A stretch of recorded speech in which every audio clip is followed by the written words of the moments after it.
GSSच्या आरंभ प्रकाशनाचे सर्व ग्रंथ म्हणजे श्रीसिद्ध शिव गोरक्षनाथांचे दिव्य विचारधन आहे. अत्यंत सखोल सत्यार्थ असलेले हे दिव्य ग्रंथ वाचणाऱ्या प्रत्येकाचं आयुष्य उजळून टाकतात. नाथ गीता, नाथ भागवत, नाथ पतंजली योग, अष्टावक्रनाथ गीता इत्यादी अनेक दिव्य ग्रंथ आमच्याकडे उपलब्ध आहेत. आमचा ईमेल ॲड्रेस आहे vssmeditation@gmail.com आणि मोबाईल क्रमांक आहे 9881463305. श्रोते हो, अमृत वर्षा या कार्यक्रमात मी विनीता पिंपळखरे आपलं स्वागत करते. मिलिंद दादा, तुमचंही स्वागत. नमस्कार. आपण गुरु शिष्यांच्या नात्याबद्दल बोलत होतो. मच्छेंद्रनाथ आणि गोरक्षनाथ यांची मला एक कथा आठवते. नाही, मला एकदमच ती आठवली. वड्याची अशी काहीतरी कथा आहे. हो. त्या आम्हाला सांगाल का ती? हो, नक्की सांगतो. तर गुरु आपल्या शिष्याची वेळोवेळी कशी परीक्षा घेतात याचं हे फार सुंदर उदाहरण आहे. मत्स्येंद्रनाथ आणि गोरक्षनाथ भ्रमण करत करत एकदा एका गावाच्या वेशीपाशी आले आणि त्या वेशीच्या इथे एका मोठ्या वृक्षाखाली मत्स्येंद्रनाथ साधनेमध्ये बसले आणि गोरक्षनाथ त्या गावामध्ये गेले आणि त्यांनी भिक्षा मागून आणली. ती भिक्षा मागून आणल्यानंतर आपल्या गुरुला ती भोजनासाठी दिली आणि उरलेलं आपण खाल्लं. असा त्यांचा नित्यनेमाने कार्यक्रम सुरू होता. एकदा सकाळी भिक्षा मागण्यासाठी म्हणून गोरक्षनाथ गावात गेले. तर एका ब्राह्मणाच्या घरासमोर त्यांनी भिक्षा मागितली. त्या घरामध्ये श्राद्ध कर्म चालू होतं. तर त्या श्राद्ध कर्माचं जे जेवण असतं ते त्या बाईनी गोरक्षनाथांना आणून ताट दिलं. ते ताट घेऊन गोरक्षनाथ आपल्या गुरूंच्याकडे गेले आणि त्यांच्या समोर ठेवलं. मत्स्येंद्रनाथांनी ते जेवण जेवायला सुरुवात केली आणि जेवता जेवता तो जो वडा होता तो त्यांनी खाल्ला आणि त्यांना तो खूप आवडला. तर गोरक्षनाथांना त्यांनी सांगितलं की मला हा वडा अतिशय आवडलेला आहे, तर मला अजून एक वडा आणून देशील का? गोरक्षनाथांनी गुरु आज्ञा समजून लगेच त्या बाईच्या घरापाशी ते गेले आणि त्यांनी पुन्हा त्या बाईला आई भिक्षा वाढ म्हणून हाक मारली. ती बाई घरातनं बाहेर आली आणि तिने गोरक्षनाथांना बघितलं आणि म्हणाली की अरे, आत्ताच मी तुला भिक्षा दिलेली होती, तर तू परत भिक्षा मागण्यासाठी का आलास? तेव्हा गोरक्षनाथांनी सांगितलं की माझ्या गुरूंना तुम्ही केलेला वडा अतिशय आवडला आहे आणि त्यांनी मला तो परत हवा आहे असं सांगितलं आहे, म्हणून मी तुमच्याकडे आलो आहे. त्या स्त्रीला अतिशय राग आला आणि ती म्हणाली की तुझे गुरु हे स्वतःला आध्यात्मिक समजतात आणि त्यांचा जीव, त्यांची वासना त्या वड्यावर आहे, तर हा वडा मी तुला नक्की देईन जर तू मला तुझा डोळा काढून दिलास. त्याबदली मी तुला हा वडा नक्की देईन. क्षणाचाही विलंब न करता गोरक्षनाथांनी आपला डोळा काढला आणि त्या स्त्रीच्या हातामध्ये ठेवला. ती स्त्री घाबरली आणि तिने तो वडा गोरक्षनाथांच्या हातात दिला आणि ती घाबरून बेशुद्ध पडली. इकडे गोरक्षनाथ त्यांच्या गुरूंच्याकडे आले आणि त्यांनी तो वडा त्यांना दिला. मत्स्येंद्रनाथांनी गोरक्षनाथांकडे बघितलं तर त्यांच्या डोळ्यामधून रक्त येत होतं आणि तिथे डोळा दिसला नाही त्यांना. त्यांनी सगळी हकीकत विचारली. गोरक्षनाथांनी शांतपणे ती हकीकत सांगितली. मत्स्येंद्रनाथ हसले. त्यांनी गोरक्षनाथांना जवळ घेतलं आणि संजीवनी मंत्राच्या साह्याने त्यांना त्यांचा डोळा पुन्हा तिथे बसवून दिला आणि ती जखम पण भरून टाकली. कसं वाटतं नाही का पण दादा हे सगळं ऐकायला? बापरे, चमत्काराने भरलेलं आहे असं आपल्याला वाटतं. अर्थात संजीवनी विद्या ही शिवाची विद्याच मत्स्येंद्रनाथांना मिळालेली होती. त्यामुळे त्यांच्यासाठी हे सृष्टीच्या निर्मितीमध्ये ज्या गोष्टींची सहज निर्मिती करता येते त्याच्यात डोळा हा भाग आहे. त्यामुळे आपल्याला तसा अनुभव नसल्यामुळे ही गोष्ट आपल्याला चमत्कार वाटू शकते, पण त्यांच्यासाठी ती विज्ञान आहे. बरोबर. याच्यामधून दोन गोष्टी आपल्याला दिसतात की गुरुचं सामर्थ्य केवढं होतं आणि त्याही पेक्षा आपल्याला दिसतं की शिष्याचं गुरुप्रती असलेलं प्रेम आणि समर्पण काय एक्स्ट्रीम लेवलला गेलेलं दिसतं आपल्याला. हो की नाही? म्हणजे या कथेतून आपण हा धडा घेतला पाहिजे की आपण जर एखाद्याला गुरु मानलेला आहे, समजा नाथांनाच गुरु आपण मानलेला आहे, तर त्यांच्या बाबतीत कुठली शंका न घेता आपल्या भल्याकरिता जे काही ते करतायत, जे सांगतायत ते सगळं आपण ऍक्सेप्ट केलं पाहिजे. ही वृत्ती मनात ठेवून जर आपण आयुष्य जगलो तर आपलं उत्थान नक्कीच होणार आहे. वा, खूपच अनोखी कथा होती. ऐकल्यावर एकदम असे शहारे आले अंगावरती. खरंय दादा. कधी कधी मला असा प्रश्न पडतो की माणसाच्या आयुष्याचं नेमकं उद्दिष्ट काय? कारण आजकाल जो तो उठतो तो लाईफ पर्पज बद्दल बोलत असतो, तर नाथांनी त्याबद्दल काही सांगितलेलं आहे का? हो, जसं आपण नेहमी म्हणतो की नाथ वन लायनर मध्ये खूप गहन गूढ ज्ञान देतात, जे प्रॅक्टिकली रोजच्या आयुष्यात वापरण्यासाठी अतिशय उपयोगी पडतं. तसं एक दिवशी त्यांनी सांगताना मला म्हटलं, तुम अपने लक्ष्य से भटक रहे हो, इतना भी भटक नहीं जाना कि लक्ष्य क्या था यही तुम भूल जाओगे, और शायद उस लक्ष्य तक वापस पहुंचना तुम्हारे लिए असंभव हो जाए.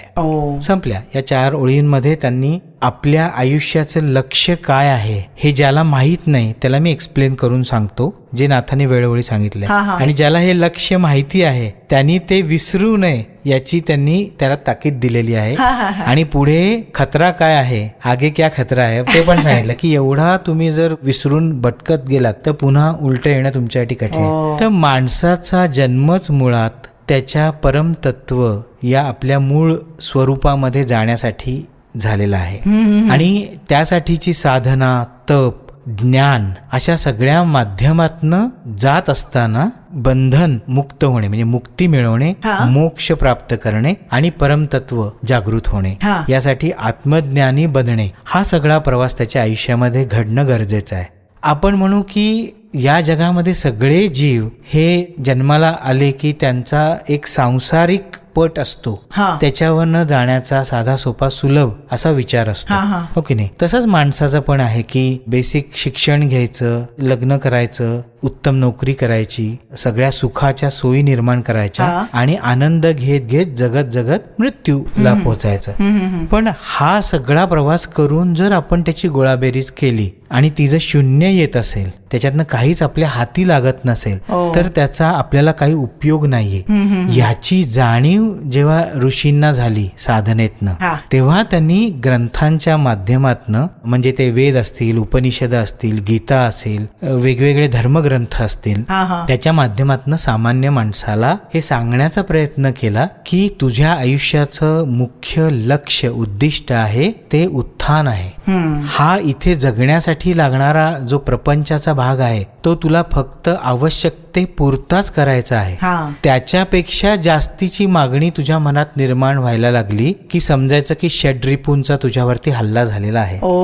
तुला लोभ सुटलाय, मोह झालेला आहे, संभ्रम निर्माण झालाय, मायेचं तुझ्यावरती राज्य निर्माण झालेलं आहे आणि तू बंधनात अडकून पडत चाललाय. जास्तीत जास्त जेवढं जास्त हवंय तेवढी बंधनं जास्ती, आणि ते मिळवण्यासाठीच्या धडपडीमध्ये सगळ्यात जास्त अनमोल किंवा अमूल्य असलेलं जीवन जे आहे ते जगायचं तुझं राहून गेलेलं आहे.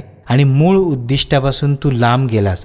म्हणजे तू जर पूर्वेला जायचं त्याच्याऐवजी उलट्या दिशेला म्हणजे पश्चिमेच्या दिशेला जर तू चालत राहिलास तर पूर्वेला कधी पोहोचू शकणार नाही. तर जिथे उगवती आहे तिथे जायचंय, जिथे मावळती आहे तिथे जायचं नाही. तर भौतिक जग हे मावळतीचं जग आहे आणि आत्मज्ञान किंवा उत्थान हे उगवत्याचं जग आहे. या दोन्हीतला फरक आपल्याला सगळ्या ज्ञानवंतांनी वेळोवेळी सांगितलेला आहे. मला दादा गाण्याची गोड आठवली, निकले थे कहाँ जाने के लिए, पहुंचे हैं कहाँ मालूम नहीं. क्या बात आहे, क्या बात. असंच आहे ना हे हरवणं, लक्षच हरवून जाणं. नाथांनी अनेक गाण्यांमध्ये आपल्याकडे सांगितलेलं आहे, सत्य नहीं ये स्वप्न है सारा, माया की बहती हुई धारा, जिसका नहीं है कोई किनारा, ना मिलेगा तुझको कोई सहारा. याच्या कडव्यांमध्ये ते अजूनही खूप डिटेल मध्ये जातात आणि ते ज्ञान आपल्यापर्यंत पोहोचवतात. तर अशी असंख्य गाणी नाथांनी आपल्याला दिलेली आहेत. त्याच्यामध्ये या वन लायनर मध्ये जे सांगितलंय की तू तुझं मुख्य उद्दिष्ट जे आहे ते विसरू नकोस. या सगळ्या गोष्टी जगण्यासाठी ज्या करत असतोस त्या करताना तुला तुझ्या अंतिम उद्दिष्टाकडे नजर ठेवायची आहे, हो की नाही. पर्वताच्या शिखरावरती जात असताना तुला वाटेमध्ये अनेक गोष्टी लागतील, त्या गोष्टींमध्ये अडकून पडायचं नाहीये, त्या पास करायच्यात आणि पुढे जायचंय. हे करताना तुला ज्या गोष्टी गरजेच्या आहेत त्या कर, त्या घे आणि पुढे जा. आपण एखाद्या गोष्टीमध्ये गुंतलो की आपण तिथेच थांबतो, अडकतो आणि तिथेच राहतो, तिथेच थांबतो, पुढे जात नाही. पुढे जाण्याची प्रक्रिया आहे ती डोक्यात सतत राहावी म्हणून हा त्यांनी अशा पद्धतीने अतिशय हार्ड हिटिंग संदेश दिलेला आहे. खूपच छान वाटलं हे ऐकून आणि डोळ्यात अंजन घालणारा असा हा संदेश आहे. हो, खरंच आहे. नाथपंथाचं हे वैशिष्ट्य आहे की अतिशय प्रेमाने पण अतिशय कडक शिस्तीमध्ये साधकाला किंवा शिष्याला साधनेच्या माध्यमातून अंतिम ध्येयापर्यंत पोहोचवण्याची सर्वस्वी जबाबदारी जेव्हा नाथपंथातले हे योगी, सिद्धयोगी घेतात तेव्हा ते अतिशय काटेकोरपणे त्या मार्गावरून साधकाला चालण्यासाठी प्रेरित करतात. याचं उदाहरण मागच्या एका एपिसोडमध्ये मी दिलं की मत्स्येंद्रनाथांनी एक दिवस राहिलेला असताना गोरक्षनाथ ती साधना सोडून आले, म्हणून प्रेमाने भेटून पुन्हा गोरक्षनाथांना 12 वर्षाच्या साठी साधनेला तपासाठी जाण्यासाठी आदेश दिला. तर अनेक वेळेला मी अनुभवलंय की अतिशय कठोर अशी वाक्य नाथांच्या कडून मला आदेश म्हणून येत असतात. अनेक वेळेला शॉकिंग असतात ही वाक्य, पण that is the real truth. आपल्याला सगळं गुडी गुडी गोड गोड जीवन जगण्याची सवय असल्यामुळे हा जो सत्याचा किंवा रियालिटीचा ट्रूथचा हार्शनेस आहे, कठोरपणा वाटतो, तो आपल्याला झेपत नाही. तर नाथपंथामध्ये तुम्ही प्रवेश केलात की ही सत्याची जाणीव करून देणारी साधना जी आहे ती तुमच्यापर्यंत नाथ पोहोचवतातच. त्यालाच तुम्ही आता जे म्हणताय की डोळ्यात अंजन घातलं, अशा वन लाईनर पुढे घेणार आहोत ज्या भयंकर सुंदर पण आहेत, पण ते आपल्याला डायरेक्ट हिट करतात. खरंच ही गोष्ट सत्य आहे दादा. महाराष्ट्रात नाथपंथाचं जे सातत्य नांदत आहे ते संतांच्या परंपरेतून आहे. आणि असं म्हटलं जातं की खुद्द गोरक्षनाथांनी ज्या काही पूर्वी उदयाला आलेल्या साधनेच्या प्रथा होत्या आणि त्यातल्या काही विकृत बनल्या होत्या, तर त्या सगळ्या दुरुस्त करून आणि ज्या चांगल्या होत्या त्या सगळ्या एकत्र केल्या आणि साधना प्रवाहाला त्यांनी आपलं समर्थ नेतृत्व दिलं, एक दिशा दिली. मला वाटतं तो हा शिस्तीचाच भाग असावा. अगदी खरे. आपल्याला श्रीमद आद्य शंकराचार्यांच्या बाबतीतही ते दिसतं. काय होतं की एक संकल्पना जी वेदांमधून किंवा उपनिषदांमधून परंपरेमध्ये आलेली असते, अनेक पुढच्या पिढी जेव्हा येतात त्याच्यामध्ये काहीतरी चुकीच्या विचारांमुळे किंवा अभ्यासामध्ये त्याचं जे ज्ञानार्जन झालेलं असतं त्याच्यामध्ये काहीतरी चुकीच्या संकल्पना पेरल्या जातात आणि मग त्या सगळ्या पुन्हा ग्रंथांमध्ये किंवा चलनामध्ये आल्या की त्या संपूर्ण परंपरेच्या मध्ये एक विकृती निर्माण झाल्यासारखं होतं. तर अशा शंकराचार्यांच्या बाबतीतही आपल्याला दिसतं की त्यांनी अशा अनेक विकृती समाजातल्या चलनात असलेल्या परंपरेतनं त्या बाजूला काढल्या आणि ज्या योग्य होत्या त्या रुजवल्या. तसंच गोरक्षनाथांच्या बाबतीत दिसतं की मदिरा, मच्छी, इतर व्यसनं अशा या अनेक विकृती समाजामध्ये निर्माण झाल्या होत्या, त्या त्यांनी नाहीशा केल्या आणि हेल्दी समाजासाठी ज्या चांगल्या होत्या त्या त्यांनी रुजवल्या. आणि मला वाटतं की ही एका अर्थी स्वच्छता मोहीमच आहे आणि ती समाजाच्या हितासाठी करणं पण जरुरीच असतं, यात काही शंका नाही. विशेषतः आध्यात्मिक साधनेमध्ये अशा गोष्टी घडणं हे खरंच समाजासाठी खूप घातक आहे, व्यसनांच्या किंवा इतर वाईट चालीरीतींच्या. खरंय. आपण नवीन घर घेतो तेव्हा सगळं स्वच्छ चकचकीत असतं, वापर सुरू झाला की त्याच्यामध्ये कचरा येतो, घाण निर्माण होते, ती आपण स्वच्छच करतो. बरोबर. तशीच समाजामध्ये परंपरेमध्ये अशा काही गोष्टी घडत असतात, त्या वेळोवेळी स्वच्छ करणं हे त्या ज्यांना आपण नायक म्हणतो समाजाचे, राम असतील, कृष्ण असतील, शंकराचार्य असतील किंवा गोरक्षनाथ असतील, यांनी तेच कार्य केलेलं आपल्याला दिसतं. श्रोते हो, आज आपण इथेच थांबूया. तुम्हाला हा एपिसोड नक्कीच आवडला असेल याची आम्हाला खात्री आहे. पुन्हा भेटूया पुढच्या भागात. आमच्या वैश्विक सिद्ध साधनेशी जोडलं जायचं असेल तर फेसबुकवरचं आमचं अकाउंट आहे VSS mission, Instagram account Nityopanishad, website www.vssmission.in, YouTube channel VSS mission. त्यावर तुम्हाला अनेक आध्यात्मिक कार्यक्रम बघायला मिळतील. तुम्हाला काही आध्यात्मिक प्रश्न असतील तर आम्हाला ईमेल करा. आमचा ईमेल ऍड्रेस आहे vssmeditation@gmail.com आणि फोन नंबर आहे 918308788500. पुन्हा भेटूया पुढच्या एपिसोडमध्ये. अलक्ष निरंजन. VSSच्या आरंभ प्रकाशनाचे सर्व ग्रंथ म्हणजे श्रीसिद्ध शिव गोरक्षनाथांचे दिव्य विचारधन आहे. अत्यंत सखोल सत्यार्थ असलेले हे दिव्य ग्रंथ वाचणाऱ्या प्रत्येकाचं आयुष्य उजळून टाकतात. नाथ गीता, नाथ भागवत, नाथ पतंजली योग, अष्टावक्रनाथ गीता इत्यादी अनेक दिव्य ग्रंथ आमच्याकडे उपलब्ध आहेत. आमचा ईमेल ऍड्रेस आहे vssmeditation@gmail.com आणि मोबाईल क्रमांक आहे 9881463305.